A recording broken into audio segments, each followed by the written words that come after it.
নারীদেরকে ইসলাম তালাক দেওয়ার অথরিটি দিয়েছে। তালাক কে দিতে পারে? কে জানেন না? তালাক দিতে পারে কে? পুরুষ। নারী কিন্তু কখনোই তালাক দিতে পারে না, কখনো না। আপনি বলবেন হুজুর সমাজে যে দেয়, একটা সূরাতে তালাক খেলে নিতে পারে, নিতে দিতে না। নেওয়া ভিন্ন জিনিস, দেওয়া ভিন্ন জিনিস, দুইটা এক না। এক সূরাতে নিতে পারে। কখন নিতে পারে? যখন পুরুষ তাকে অধিকার দিয়ে রাখবে। ওই যে আপনারা বিয়ে করলে একটা কাবিননামা পূরণ করেন না, কাবিননামার 18 নম্বর ধারাটা লেখার আগে মাথা ঠিক রেখে লেখেন। অবশ্যই কোনো না কোনো যোগ্য মুফতির সাথে পরামর্শ করে লেখেন, না হলে এক বাক্য দিয়ে জীবনে ফাঁসবেন, টেরও পাবেন না কিভাবে কাজী আপনারা ফাঁসিয়ে দিয়েছে। আর আমাদের কাজীরা তো মাশাআল্লাহ লিখতেও দেয় না, এমনকি কি লিখেছে এটা বলেও না। একটা খালি কাগজে না, এই জামাই তোমার টাইম আছে নাকি, একটু সাইন দাও, সাইনটা দিয়ে দেয় জামাই, বাকি সব কাজ করে ফেলেছে। জামাই জানেও না যে তালাকের অধিকার দিয়ে রেখেছে, জামাইয়ের পক্ষ থেকে কাজী সাহেব বাকি সব ঠিকাদারে নিয়ে রাখে। এজন্য কাজীদের উপর ভরসা করবেন না। আপনারা অবশ্যই বিয়ে করার আগে, যারা করেন নাই অথবা করেছেন আগামীতে আরো করার ইচ্ছা আছে আর কি, আপনারা অবশ্যই কাবিননামা পূরণ করার আগে যোগ্য মুফতিদের সাথে পরামর্শ করে নেবেন, না হলে লাইনে লাইনে ধরা খাবেন, লাইনে লাইনে বিপদে পড়বেন। তো এখন সে 18 নম্বর ধারায় যদি স্বামী তাকে অধিকার দিয়ে রাখে, সে সর্বোচ্চ নিতে পারে, দিতে না, নিতে। আজকাল তো শব্দ বলে আমি স্বামীকে ডিভোর্স দিয়েছি। কিরে ভাই, তুমি দেওয়ার কে? স্বামীরা ডিভোর্স দেওয়ার কে? নারী দিতে পারবে না তো? আল্লাহ সুযোগই দেয় নাই। কেন জানেন? আল্লাহ যদি নারীদেরকে তালাক দেওয়ার সুযোগ দিত, প্রতিদিন সকালবেলা একটা করে তালাক দিত, রাইতে এসে আবার আমার ভুল হয়েছে, সরি আমার এবারের মতো মাফ করে দেন, মাফ টাফ চাই আবার শুধরায় নিত। এইটাই স্বাভাবিক। সকাল হলে জামাইরে পারলে ল্যাংটা কইরা ছাড়তো, একদম জাতির সামনে মিডিয়া টিডিয়া ডাইকে কান্দাকাটি কইরা দুনিয়া সবার সামনে বিচার টিচার দিয়ে অস্থির করে ফেলতো। রাইত আসলে আয় রে বাচ্চা নিয়ে কই যাবো, আমার কপাল শেষ, আমার কি হবে, এই বয়সে কেডা আমার বিয়া করবে, আরে সারাটা জীবন কাটাইলাম তোমার লগে, এখন ঠেলে দিব আরেকজনের দিকে, আবার দেখতেনি হতো। লাস্টে যে কত আনলিমিটেড হাজার হাজার লাখ লাখ কোটি কোটি তালাক হতো, আর বারবার এটা ফিরানো লাগতো, আল্লাহ ভালো জানে।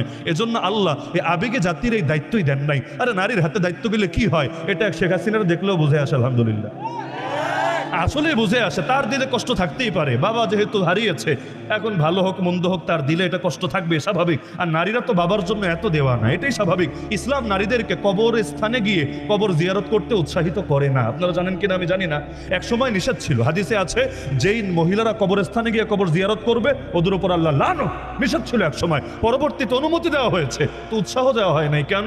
নারী যদি যায় বাপের কবর জিয়ারত করতে, মায়ের কবর জিয়ারত করতে, কখনো এমন হায় হায় আফসোস কান্নাকাটি শুরু করবে, পর্দা পুশিদার 12টা বাজায় একদম সবকিছু লাস্টে বরবাদ করে ছাড়বে। এজন্য ইসলাম বলে যে তোমরা ঘর থেকেই দোয়া করো, ঘরে বসে দোয়া করো। আর একান্ত যদি যেতেও চাও শর্ত আছে, পর্দা ঠিক থাকা লাগবে, মাহরাম যদি দূরে হয় তাহলে মাহরামের সাথে থাকা লাগবে। আর সেখানে গিয়ে কোনো হই হুল্লোর হায় আফসোস কান্নাকাটি এগুলো করা যাবে না। জাস্ট যাবা, ভদ্রভাবে সুন্দর জিয়ারত করে আবার চলে আসবা। তো এখন তার বাবা যে কোনো কারণে নিহত হয়েছে, এখন এইটার ক্ষোভে যদি পুরো দেশটারই তুইলা দেয় আরেক বেটার হাতে, এমনকি এর জন্য যদি এই দেশের মানুষকে মানুষ না মনে করে যেমনি ইচ্ছামনে আচরণ করতে থাকে, এখান থেকেই ভালো মতো বুঝে আসে ইসলাম কেন এত বড় দায়িত্ব দেয় নাই নারীদের হাতে। নবুয়তের দায়িত্ব দিয়েছে নারীদেরকে, নবুয়তের দায়িত্ব দিয়েছে। মনে আবার কষ্ট নিয়েন না, হুজুর নারী নেতৃত্বের বিরুদ্ধে যে বলছেন, আপনি কি জানেন না আমরা যেই দল করি এই দলেও নারী নেতৃত্ব চলে? অনেকের মনের কথাই এটা, হুজুর আমরা যেই দল করি সেই দলেও নারী নেতৃত্ব চলে। আমি এক বাক্যে বলবো, ভাই শোনেন, ইমানের জায়গায় অন্তত ইমানটা ঠিক রাখেন। আমলে যদি ত্রুটি থাকে তো আল্লাহ একদিন না একদিন মাফ করবেন, কিন্তু আল্লাহর হস্তে ইমানটারে খোয়ায়েন না। নামাজ তো অধিকাংশ ঠিকভাবে পড়েন না, তো নামাজের ব্যাপার ইমান তো ঠিক আছে আলহামদুলিল্লাহ, পোশাক আশাকও তো অধিকাংশ ঠিকভাবে পড়েন না, লেকিন ইমান তো ঠিক আছে আলহামদুলিল্লাহ। তা আপনার দলে কি চলে না চলে ওইটা হলো আমলগত ব্যাপার, কিন্তু আল্লাহর হস্তে দলের দিকে তাকায় নিজের ইমান বরবাদ করে বেঈমান হয়েন না। নবী যেটা ফতোয়া দিয়েছেন সেটাই চূড়ান্ত। পৃথিবীর কোন মোল্লা মুন্সি মৌলবী নবীর ফতোয়ারে পাল্টাতে পারবে না। সহিহ বুখারীতে আমার নবীর ফতোয়া আছে, নবী বলেন লা ইউফলিহু কওমুন ওয়াল্লাহু আমরাহুম ইমরাতান, ওই জাতি কোনোদিনও সফল হতে পারে না যেই জাতি কোনো নারীকে নিজেদের নেতৃত্ব তুলে দেবে। আমার নবী সত্য বলেছেন না মিথ্যা বলেছেন?